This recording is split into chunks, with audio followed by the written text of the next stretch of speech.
That's a sound many listeners may not have heard before. It's a Formula E car on a qualifying lap. Formula E is the electric racing series run by the FIA as the Formula E World Championship.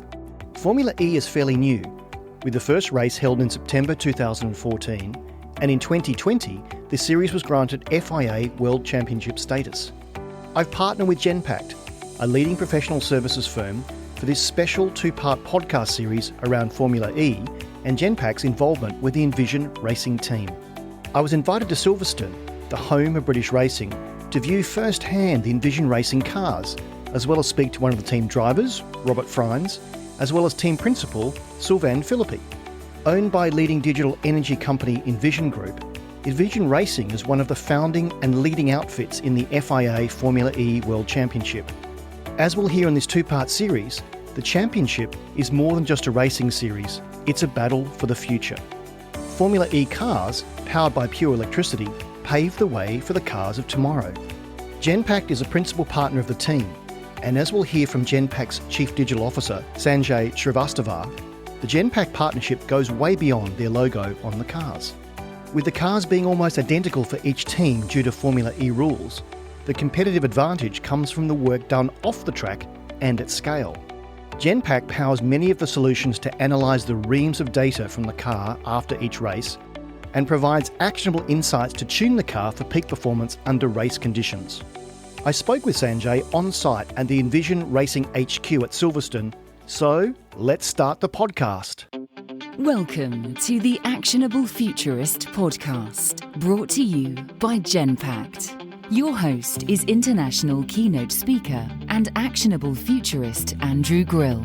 Welcome, Sanjay. Thank you for having me here. It's great to be with you. Now, I've only been here an hour or two, and already my mind's blown with what your partnership is developing and what the Envision Racing team is doing. Genpact was founded in 1997 as a unit of General Electric, which I didn't know. Perhaps for our listeners, you could tell us what you do for your clients globally and how Genpact has grown over the years. Well, we're first off a global professional services firm, and we deliver digital transformation for mostly Fortune 500 companies, essentially large global corporations. We serve over a quarter of the Fortune 500. We've been obviously around for a little bit. And what's been interesting about us is that we've transformed ourselves. So as you said, we started as an internal business within GE, spun out, became a private company, and then became a public company, expanded our business, grew to be a leader in the business process space. And then all along the way, we've been transforming ourselves. And so today we've become a digital transformation company. We deliver data, technology, artificial intelligence, enabled capabilities, and then we match that with process knowledge and people and operating model knowledge to be able to really transform core business processes for large corporations. And that's what we do every single day. We're here to talk specifically about your partnership with Envision Racing team. We've had an amazing briefing this morning about what you're doing. I was amazed at the various things that you're not only getting out of the partnership, but things that you're learning from the partnership, which was really interesting. You talked about the aims of the partnership. Maybe you could tell our listeners why the partnership was set up and actually how it started. It was 2018, wasn't it? Yeah, in 2018 is when we actually started the partnership. We've been at it now for multiple years in a row through 4 seasons. The partnership actually started because I bumped into the managing director for the team at an AI conference I was speaking at. And we got talking about data and the role of AI. And he brought in motor racing. And as we developed the conversation more, it became very obvious this is something we wanted to look into. I think in the end, though, there are 3 things that stood out for us. First off, we have a lot of passion for data and analytics. It's what we do every single day. We love doing it. We love learning off of it. And it was very clear that the Envision Racing team really understood the role of software, that they believe that actually it's the software that fuels their race. It's the data and analytics that drives performance. And that was good to see the clarity of thinking there. But even beyond that, I think there were 2 other vectors that were very appealing and have become even more so in the years since. The first one was their view of mobility, e-mobility, and the future of transportation and electric vehicles and autonomous driving. And if you really think about the work we were to do and now we've done, I mean, this is about creating models and new algorithms and approaches and techniques that allow us to get battery efficiency and more power and better performance off of that, better safety.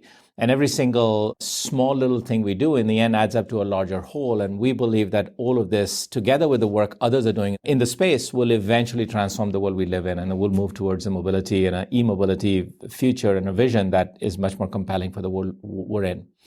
And then, of course, the last bit was the climate change topic. And it's been on our minds. It's become more and more important. Back in 2018, when we started the conversation, this was a race against climate change. It wasn't a race just for car and motor sports. It was a race well beyond that. And this team represented a team that wasn't there to sell a product. They weren't selling a car. They were selling the vision for a very different world. And we identified right away with it because that's who we are. So it's for all those reasons that we got together. And what's been really interesting is that we've learned so much on the back of it, that we've iterated through so many ideas. And the good news is not only have we helped deliver performance on the racetrack, not only have we helped with climate change and the race against climate change, we've actually taken these learnings and applied it to our real business. So this makes a lot of business sense for us because we get value from this relationship in so many dimensions. One thing you said this morning that really hit home was that in your normal business operations, the clients you normally talk to, it's a year-long process. They do something, they improve something, they report the numbers to the street, and they start again.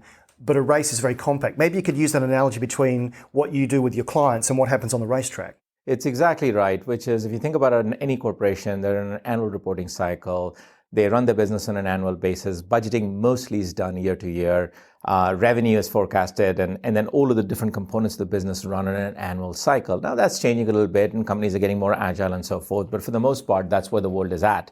When we turn to EV racing and when we look at the work we're doing with Formula E and specifically Envision Racing, what we're finding is that the entire business cycle, so the idea of thinking through what happened last year in our business performance, what are the changes we're making to our supply chain, to our sales and marketing programs, to the way we financially account for things and manage our treasury operations, core business processes. The normal business cycle would be you'd look at last year's results, you plan for the next year, you go through and implement a number of process, people, technology, data changes to enable all of those things to happen. Then you hopefully deliver better performance at the end of the year and you report it back to the street, and it's a full cycle. Well, in a racetrack, what's happening is we learn from the last race. We then take all of the data, drive analytics, come up with insights, use the recommendation engines, and then go make those changes happen on the next race. Well, it's an hour. At the end of the race, you actually get the results back. So that cycle of a year is almost like a morning, one half of a day. We get through the entire cycle, and we've learned off it. And what that does for us is two things. It teaches us to operate at scale and at speed because the velocity is really high. And this is where the world's headed. So what we learn here about doing it at scale and at that velocity actually will translate into the business world. But the other thing is even more interesting. It allows us to be much more agile. And so we can be much more iterative and we can do incremental learning and apply it right back. And that insight, that way of working is something we're now translating into all the work we do. So it's really, really interesting, how the timelines are so compact, the scale of data is so much larger, and the need to process them at light speed is crucial. We heard this morning the difference between Formula One and Formula E in terms of qualifying. They have several days to get things right and repeat things. As you just said, Formula E is so compact. They literally have qualifying, a break, qualifying, and then they're off. So I suppose the partnership relies on the agility of what you can deliver because you've got to turn things around so quickly and set the car up with almost no time. One of the things we find with Formula E is that, this is a race with software. You look at the cars that are on the circuit, they have the same chassis, they have the same body, they have the same engine. It's the software that is different, and it's changing from one race to the other in a season. So in Formula One, where you can actually have a better car, and that gives you a significant performance boost, in Formula E, you can't. It's really how you take the data and the analytics and use that to then make decisions that actually drives better performance. And so that's one of the most striking reasons why we narrowed down on Formula E, because, most of my clients will agree with me. When I talk to them, I talk about the fact that every company is a technology company. Some don't know it yet. Well, Formula E is a technology race. It's a race on data and analytics, and that's really the driver of performance. It's been great to be involved in that. So you've been working with them for a large period of time. What's the most surprising thing you've learned as a result of this partnership? What we're increasingly finding out, and by the way, I'm a technologist by heart. I've spent my entire career in data and AI in particular and so forth. But I'll tell you this, technology is no longer the long pole in the tent. when you look at large corporations, you drive instrumental change, and climate change is one of them. But just when you think about business as normal, the challenge is that technology is there, it's here, it's now, it's available, and it's absolutely ready for what needs to be done. But instrumenting the change in technology with simultaneously thinking through the changes in people, the operating models, the resourcing, the skilling, the process, the end-to-end value chain, the design, the experience that delivers, and then the data fabric that actually enables all of that. You have to administer change across all four of those dimensions in a synchronous fashion, in a very programmatic fashion. And that's a learning that we're finding coming out of this that I hadn't expected. And we see this with large customers globally. But because of the scale of data, because of the velocity of decision making, and because of the iterative nature of what we do here, we're learning off of that. And it's been surprising to see that, but it's so replicable in everything else we do. Can you give an example of something you've learned as part of this partnership that's then gone into a client engagement and they've actually benefited from this partnership? The number one thing that is obvious when you speak with this team is their sheer innovative mindset, the clarity of understanding that data will drive competitive differentiation for them, and the nimbleness with which to approach new things. And so, I work with large corporations every single day, and my number one advice is culture. How do you think about innovation as a culture? There's a difference between the word invention and innovation. And many companies focus on invention. And invention is nice to do, but it's actually fundamentally wrong for businesses because you can't scale it. You can't do that in volume. Innovation is about leveraging the ecosystem. It's about building on the shoulders of others. It's actually about designing the thinnest layer of technology you can put on top of an existing set of capabilities already available to drive significant value added. And it's the thing that delivers return on invested capital. So this idea of working with teams and then learning from this experience and really taking that culture, that mindset, and the approach top-down to the companies I advise has been a great learning that we've been able to extract. What I found on a local point of view is the team here is quite small, and many of them have different roles and they wear many different hats, and only some of them are allowed on the racetrack and they have to do things remotely. So I suppose you're right about culture, and it's great that you're working with a team that is just so nimble. They have to be doing that, and it's all about technology. Talk to me about the people side. So how do you involve Genpact people with the Envision Racing team? Obviously, you're not the only person that interfaces. How's your culture learning from this very agile small team here? It's a great question you ask because there's a large set of people that are involved in getting the race performance to where it is, but actually even broader than that in leveraging our relationship, because our relationship isn't just about winning a race, it's actually about a lot more.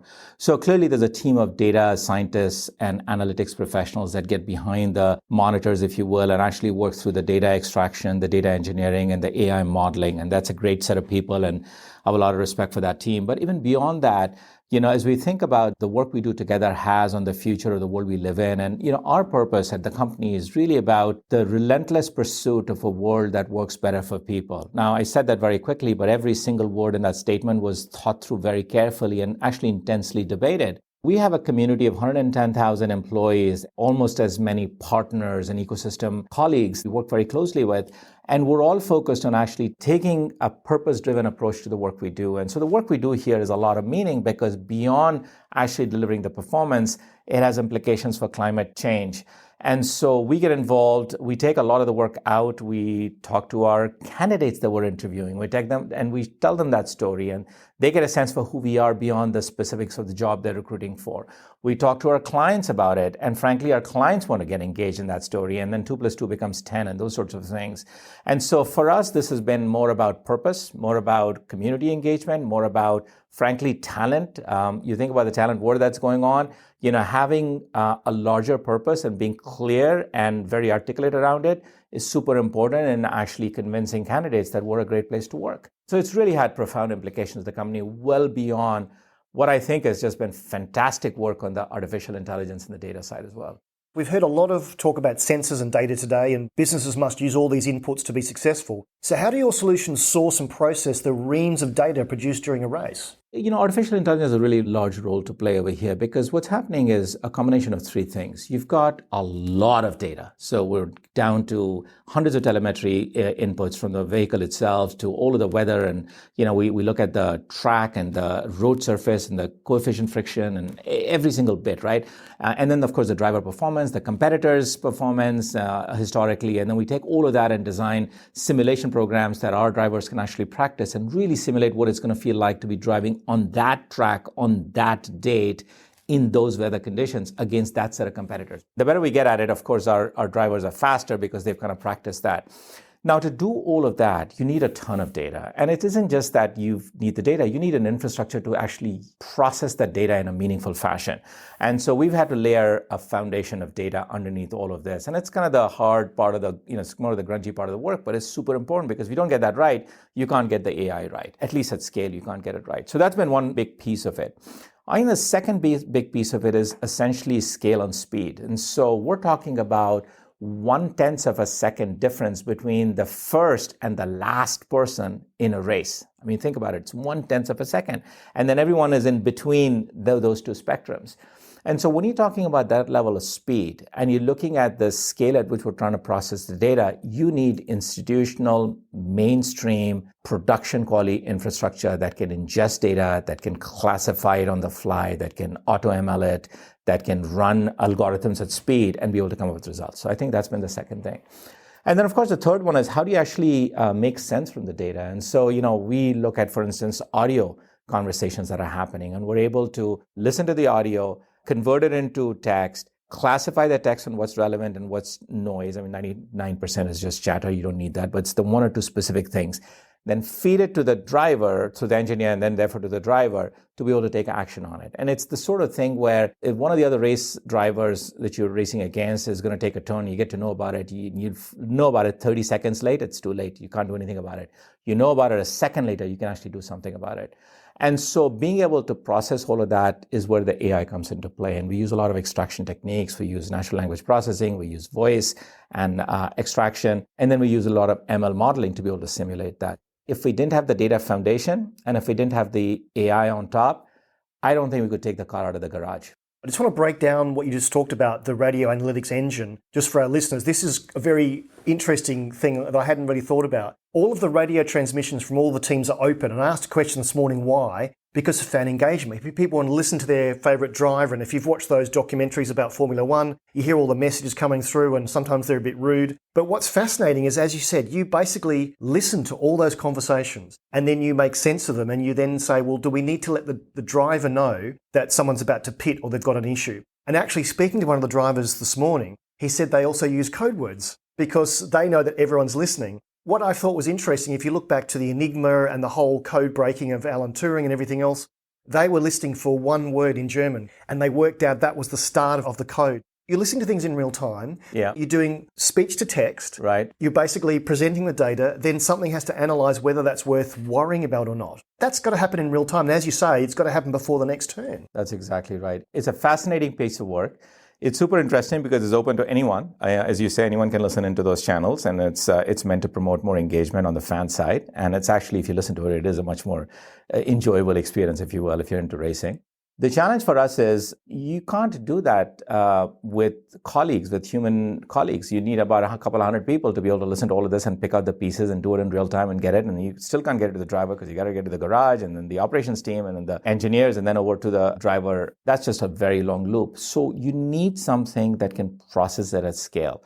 So to break it down, we automatically listen to the conversation. First, you've got to separate it. So, this is Sanjay talking versus this is Andrew talking. So you got to put these into different buckets so you know who's who, and then you can manage a conversation thread through. Second, you have to then sort of by that speaker or by that team going back and forth, you have to then convert it into text so you can actually do something with it. And this is the bit about structured data versus unstructured data. So it allows for computers to be able to work on it. So there's a process you have to go through to kind of convert that. But the real part of this, as you said, is actually the classification. You've got to classify something that's being said as kind of chatter, side conversation, not really interesting, and the little bit that's said that is super interesting and a competitive advantage if you knew about it and could act on it in time. And that's the classification work. And that requires a lot of training over time because you're essentially telling a computer, because it's about the only thing that can do it as fast as it needs to be done, you're teaching it how to be able to tell which is which.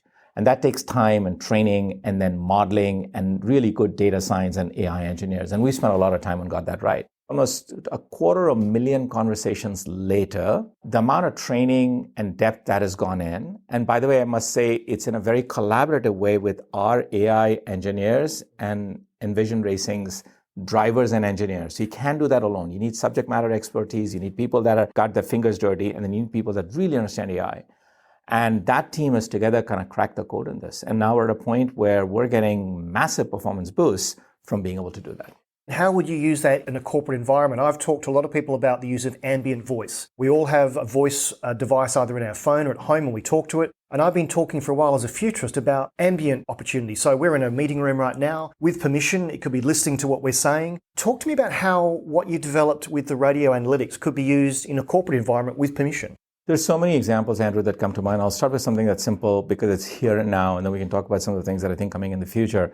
I'll tell you very simply, we serve clients across so many different industries, but just pick one. I'll pick financial services. One of the challenges is, for banks that are operating, let's say, a lending platform, they've got to be really compliant with the regulatory requirements in their business. You've got agents and colleagues and employees and partners that are on the phone working through with a client on the other side, working through a loan document, a loan processing mechanism. And there's things you can say, things you can't say, the questions you can ask, the questions you can ask. And you have to be exactly right on that. Now, you don't need to run a large distributed organization with tons of these kinds of applications going through, but you have to do it exactly right. So a great application of AI in exactly the same idea is to actually put that into play with permission and then be able to use that to essentially coach our agents on getting to better performance and following the right process. And so that's here and now. We're doing that today. I think more broadly, if you look at it, the real use and application of this is as you start understanding not just the text and the context of what's being said and the words themselves, but you start picking the tone and you start picking voice annotations. You start picking up signals that you and I in a real conversation would use to be able to make decisions. I just talked to Andrew about this. I think he's going to ask me this next, or here's where he's headed. Maybe I can give him this helpful tip. Those sorts of things come through not just based on everything you're saying, but the way we're interacting and the way we're looking at each other and so forth. And the magic of that, is that if you can capture some of that with AI, you can use chatbots, you can use conversations to be able to then sort of say, before you hang up, Andrew, here's something you want to think about. We use a piece of technology inside the company, and we've all been through this whole COVID phase, and it's been incredibly tough from an employer and employee engagement perspective.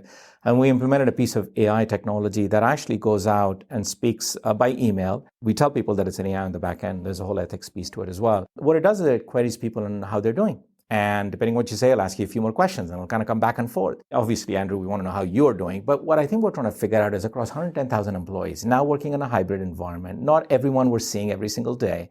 They're mostly working with colleagues. They're not working with their managers as much. Our entire HR system is hierarchically trained for managers to evaluate employees. So none of that now works.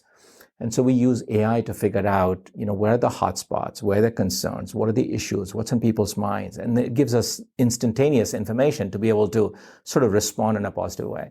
So, the application of this are enormous. We're seeing this in so many different cases, and I think there's a lot more to come. As a futurist, I dream up some of these things, and what you've described is something I've been talking about for a while, that ambient voice might help with mental health issues. So if it knows that normally I have a happy disposition and today I'm not sounding so great, it then may say, Andrew, get your buddy to ask if you're okay, because now we're working remotely. We want to make sure there aren't any health issues we should look at. So finally, my predictions have come true, and this is a reality. You're exactly right. I saw something recently that is meant for parents of young kids, and it's something that teaches a child how to brush their teeth, and and how many seconds on one top half versus this or that, and it's amazing how much difference that voice makes in kind of driving an experience that is more compelling. And so we see it every single day. One thing I heard today that really impressed me was you're not just talking about the climate change issue, you're really behind it. And part of it is educating the next generation so that they understand that not just that Formula E is a great race to watch, but there is a whole purpose behind it. You've set up this thing called Fan 360. Maybe explain what that is, but what is the ultimate goal to get people talking about climate change? Well, if you think about EV racing in particular, I think there's two broader goals. One is to help the innovation and to speed up and accelerate the innovation in parts and components that are going to make EV more affordable, more accessible, and more efficient. Really, the other track is actually the race against climate change and getting awareness in the world out there, and then making electric cars, which is one way to address it, a lot more acceptable. It's for us. It's not like the special thing on the side that we have to wait many years on. And so the progress we're making there is incredible. But to do that, it isn't about winning the race. It's actually about engaging the fans and the audience and getting them more compelling and sticky experiences that they want to come back for. And they engage in a manner that actually gets the idea through. And so really the work is actually pretty straightforward. What we do is we work across all of the data elements of understanding who a fan is. It could be, our team's data. It could be, people hitting websites and such, mailing lists. It could be, publicly available information, Twitter and Facebook and other things. It's information that we can source from third parties. But the idea is that you want to bring a 360-degree view of an individual, and you understand all the different ways they've interacted with you in the past. And then you use that to project where they are in the journey of engaging with you. What is the next step in the journey, and how to embrace them further and pull them in more with the right bit of information and the right nudge at the right time through the right media. That's a business challenge, stepping away from racing for a second, that every single corporation is now facing. We're increasingly living in a world. You've got text, you've got voice, you've got phone calls, you've got chatbots, you've got social media. And across all of that, you have to manage a relationship that is holistic, that is complete, and then you have to progress it on a journey. And so the lessons we learn here are so broadly applicable to pretty much everything we do in our lives. It's just been amazing. So talking outside racing and the whole need for transformation, you're the Chief Digital Strategist for Genpact. I'm sure you deal a lot with digital transformation initiatives. What are some things that clients need to consider before they embark on a digital transformation? That's a great question, Andrew. I start with digital transformation as a term. I think oftentimes, and I'm glad that you used the word, because I think oftentimes people talk about digitization and digital transformation as the same thing. Actually, they couldn't be further apart. It's important to understand that digitization is about taking an end-to-end process. We've all done this, but just to quickly pull it out, you take an end-to-end process, break into its parts. You take every single part, you automate it. And then the whole process gets better. It's faster, it's quicker, it's more efficient, it's probably cheaper, it's a little bit more agile. Great. We got digitization done. That is not digital transformation. That is a better process that runs faster. The thing about digital transformation is you got to take a step back. You have to think about what's the value you're delivering. What is the process you're using? What's the end-to-end value proposition? And then before you do anything else, you sort of reimagine what it needs to look like. How do you drive more sticky experiences? How do you get better revenue growth? How do you get a fundamental disruptive differentiator in industry? And now you're able to do that with these new emerging technologies that have come through that you probably didn't have 30 years ago when you put your foundations in place. And so that's the purpose of digital transformation. And by the way, once you're done with it, the work actually changes. It isn't the same work happening faster. It's different work because you've transformed the way things get done. Now, on one side, that's super insightful because it allows us to sort of spot a digital transformation project different from a digitization project. And that's important because you take the right steps to get there. But on the other side, what that means is now to drive digital transformation, it isn't just about technology alone because you're not just automating the parts of a process. It's actually about reimagining all of that value chain. So you need people, you need operating model, you need the subject matter experts that can kind of come in, and you need the skilling to get them into the new world and adopt the new capabilities. You also need a design and an experience that drives a more sticky value proposition. And so you have to rethink that. And so to get digital transformation done, you have to think about people, you have to think about process, you have to think about data, and of course you have to think about technology. So the number one thing I talk to boards that I'm working with or executives at Fortune 500 companies is the fact that be clear that digital transformation is different from digitization. And to drive digital transformation, you have to purposefully execute changes on people, process, data, and technology. And that's a big insight. And of course, that has many ramifications. It changes the role of the CIO. It changes the role of the CDO because now you're actually looking for people that have outside-in perspective to bring new innovative ideas. We need people that have inside-out perspective because they need the championship. They need to drive change at a fundamental ground level and transform the company. And so many implications on the back of that, but that's super important. Like me, you've been in the tech industry your whole career. What surprised you most about the last 10 years and what are you excited about for the next 10? I came in from an all-tech background into a company at the time. We weren't a major in technology. I was super excited and humbled by the learning that in the end, technology isn't the long pole in the tent, that it is actually about getting people and process and data and technology executed in together. And so my biggest learning in the last 10 years is really for large corporations, really for fundamental transformation projects, how to make that happen in a much more compelling way and to drive actual return on capital. The next 10 years, I think, is going to be very different. Three things stand out. I think the pace of change is the slowest it's ever going to be. So as much as we've gone through all the digital acceleration in the last few years and the pandemic and, 10 years of work has been done in 2-3 years and the like, the reality is this is the slowest it's ever going to be. The foundations are now coming together in a manner that the pace of change will only accelerate it here on. And so the next 10 years are going to be interesting because they're going to be a play for people that can lead with data and analytics and agility and culture and learning and talent, right? We're not hiring, as an example, talent for skills anymore. We hire for attitude, because the reality is the skills today won't matter tomorrow. And frankly, the better reality is we don't know what skills we need tomorrow. So you need talent that can adapt, that can learn, and this curiosity, the humility mindset. And so companies that understand that the pace of change is only going to be increasing massively in the future, and therefore design a culture and an organizational strategy, a data foundation, and a technology leaning, are going to get ahead. And that's the reality of the world.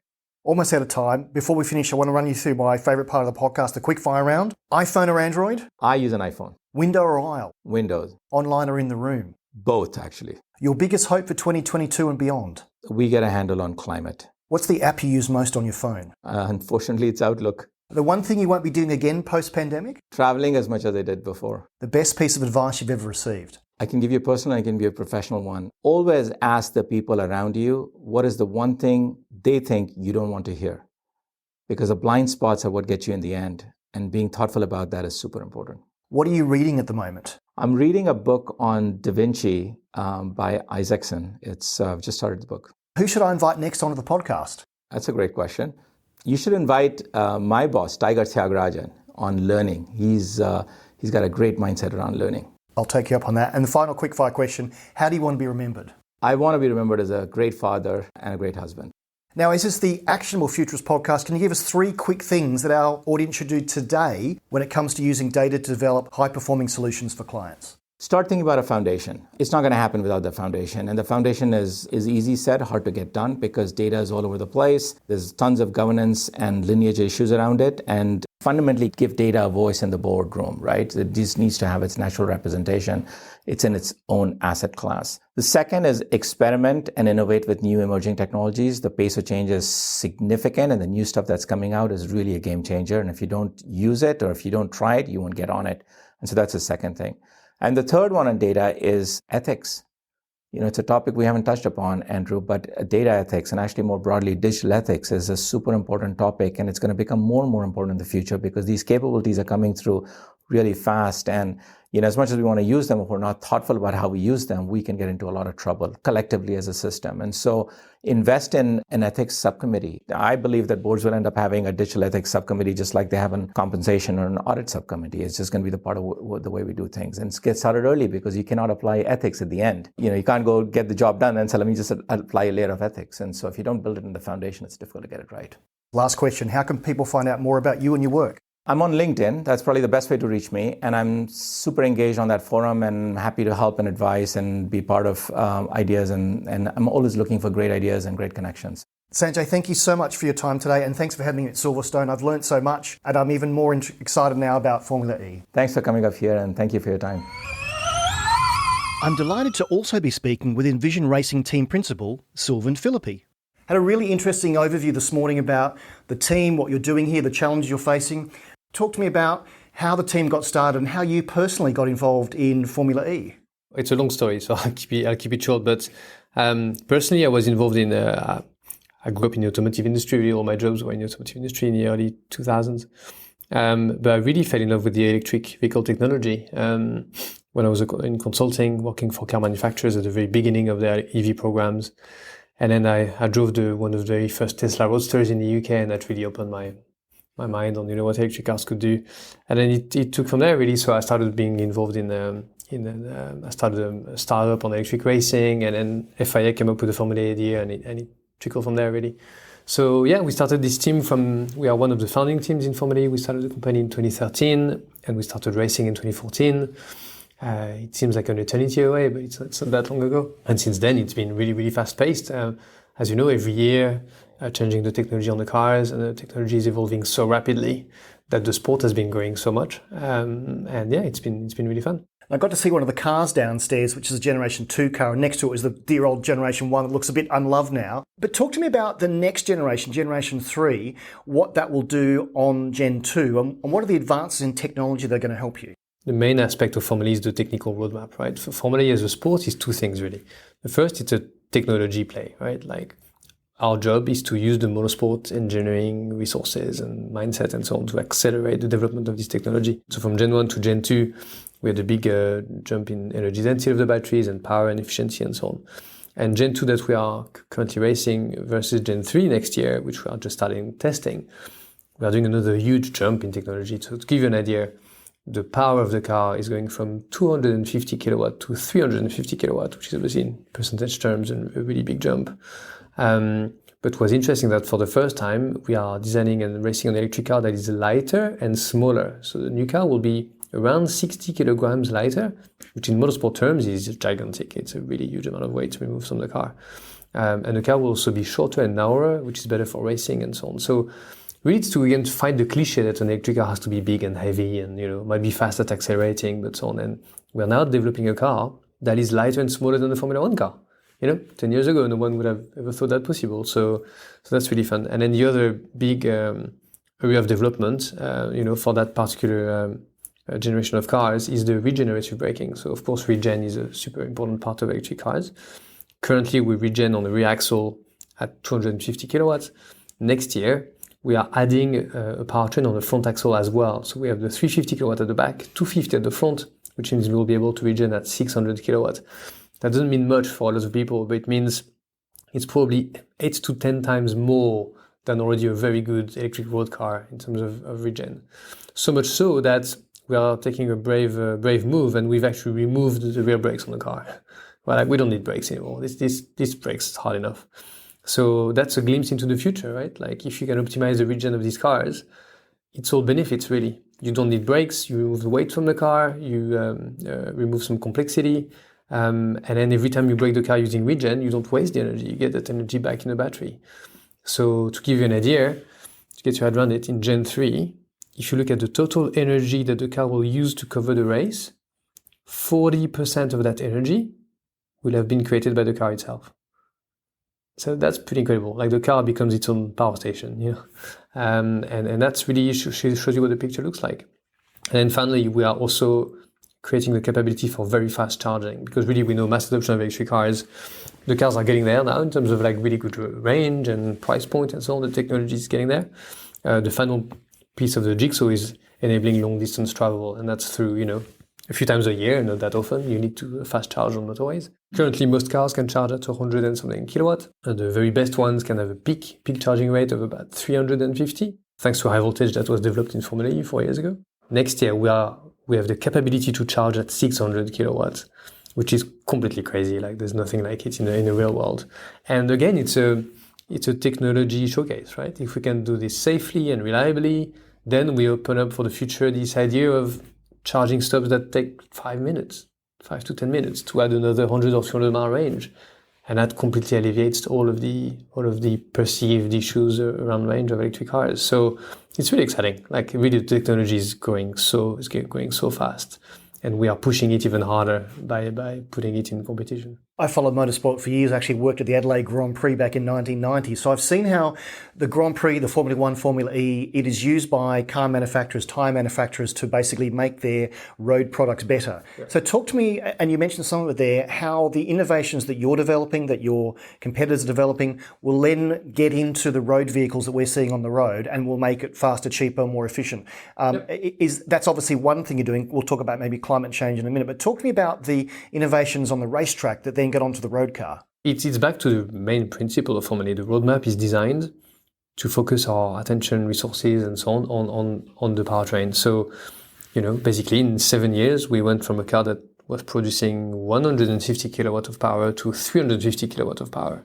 And, we've more than quadrupled the amount of regen we're getting in that car whilst lowering the weight. So it's really about maximizing energy density, which is, the amount of energy you can store in a battery for a given weight and volume.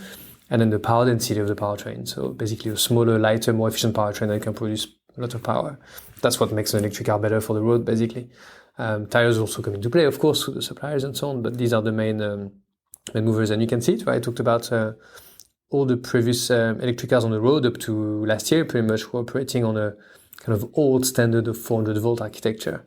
And at Formula E, we started racing on 800, even 900 volt architecture. From the beginning and up to now, and now we've proven that it's safe and reliable. And now the latest generation of electric cars, all the latest ones, are going to be based on that architecture that was really pioneered by Formula E. Of course, the components are different. They are designed for mass production, but they use our concept and our design fundamentals and produce that and make that into into a mainstream car. So that's really, really fun. And, that was in the past. And in the future, what I talked about super fast charging, removing the brakes, this will happen at some point in road cars. And that's what's fun. We are basically a very extreme, very harsh test bed for technologies. You've seen that before. Designing technologies on a CAD, on the computer is one thing. Then you have to test them in the real world. But even doing testing by yourself in the real world is only one thing. If you then start to compete with 10 other companies doing the same thing, that's when you really, really push the technology. And if you can make it work there, then you're pretty confident it's going to work in the real world.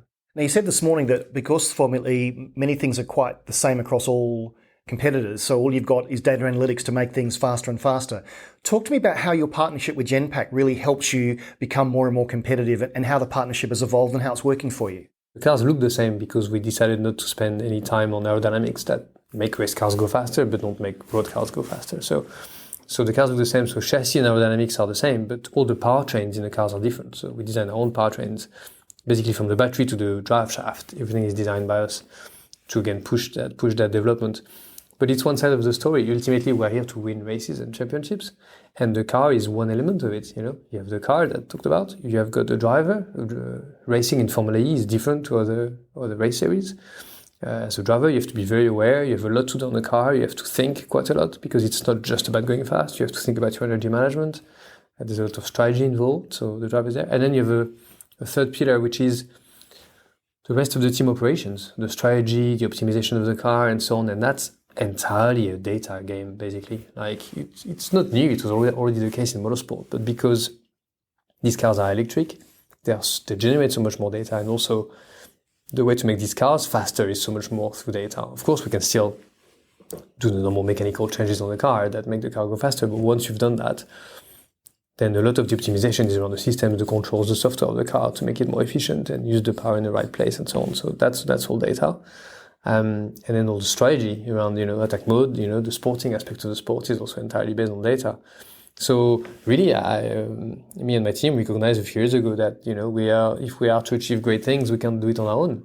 And clearly the big data problem, which is really exactly what we have here, you've got to work with specialists. So the very clever people at Genpact are really great at data science in general. So they helped us at, first, how do you gather the data in the first place? How do you store it and structure it? We were already pretty good about it on that because we are a race team, so we tend to be good at it, but you can always do better.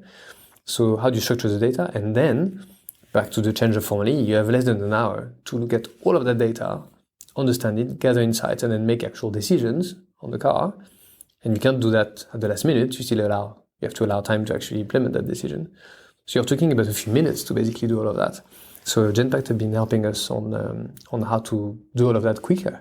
It's basically a big data and data science challenge, which was really fun. So we are learning a lot. I think they are learning a lot also because if you ask them, I think even now they're still so surprised by the pace at which we are working, right? And that's normal. It's competition, right? So speed is really everything. So we think very fast, we make decisions very fast, and we implement very fast, which I think for them is fun. It's challenging, and gives them good case studies for other applications. And then they're also helping us, and another note that is still quite important is that, of course, as the greenest team on the greenest grid, as we call ourselves, we have to lead by example. So we're, of course, a carbon neutral team, but carbon neutrality is a lot of work. You have to first measure all of your emissions, do that accurately, then take all the steps necessary to remove these emissions to the bare minimum possible, and then offset and all the steps.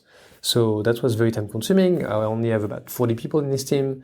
So we approached Genpact and said, hey, that's also a data problem. Nothing to do with making the car go faster, but can we make that more efficient? And actually we developed together a carbon calculator that now does this exact same job in a fraction of the time it used to take. And actually that's going to be a template, I think, for many very companies in the future, because everyone's going to have to do all this. And if you can do it reliably and quickly, it's going to interest everyone. So yeah, these are a few examples. So final question, what's the most exciting part about managing a Formula E racing team? Everything's exciting. That's sort of this job. It's so varied. You go from 1 minute, you're speaking to drivers, and then you're on the technology of the car. Then we're talking to commercial partners, the media side of it. Because really, it's as I said, it's half a technology play and half a media play, right? There's no much point doing all of this if no one can see it or hear about it. So our job is to grow the sport to make sure we have some form of impact, and as I say sometimes, I think Formula E is a powerful recipe because it combines the technology of the future that people are increasingly getting interested in, but also it's a sport. So you get the passion and the engagement and the interest of people that, you don't get at a normal conference. As interesting as it might be, people are way more engaged in sports. They are emotionally invested. So they tend to listen a lot more and a lot more carefully. So, the better we do in a championship, the larger our share of voice. And then it's our responsibility to use that share of voice to talk about what we care about, renewable energy, electric cars, and how the future can be great if we do all this stuff. So Sylvain, thank you for your time. How can people find out more about you and the Envision Racing team? Well, you go on our website, Envision Racing, and then you go on all the social channels, Formula E, and then we have a lot of races now coming up. So we just came back from Marrakesh. We have a race next week in New York. Then we come back to London, and then we go to Seoul in Korea mid-August to finish the championship. So lots of races coming up. I encourage everyone to just have a watch. The race is about 45-50 minutes. You won't get bored. It's action-packed, and it's a really great way to see what electric cars can do, but also it's really good entertainment. Well, I'll be with Genpact again in London in a few weeks, so good luck for the rest of the season. Thank you. I hope you found part 1 of my Genpact Formula E episode as interesting as I did recording it. Stay subscribed for part 2, which I'm recording on-site at the 2022 London E-Prix, to be held at the Excel Centre in the Docklands area of London. We'll be covering the race day activity from the Envision Racing team, as well as hearing more about Genpact's ESG agenda and how they're winning the war for AI talent. Thank you for listening to the Actionable Futurist podcast, brought to you by Genpact. You can find all of our previous shows at actionablefuturist.com. And if you like what you've heard on the show, please consider subscribing via your favourite podcast app so you never miss an episode. You can find out more about Andrew and how he helps corporates navigate a disruptive digital world with keynote speeches and C-suite workshops delivered in person or virtually at actionablefuturist.com. Until next time, this has been the Actionable Futurist podcast, brought to you by Genpact.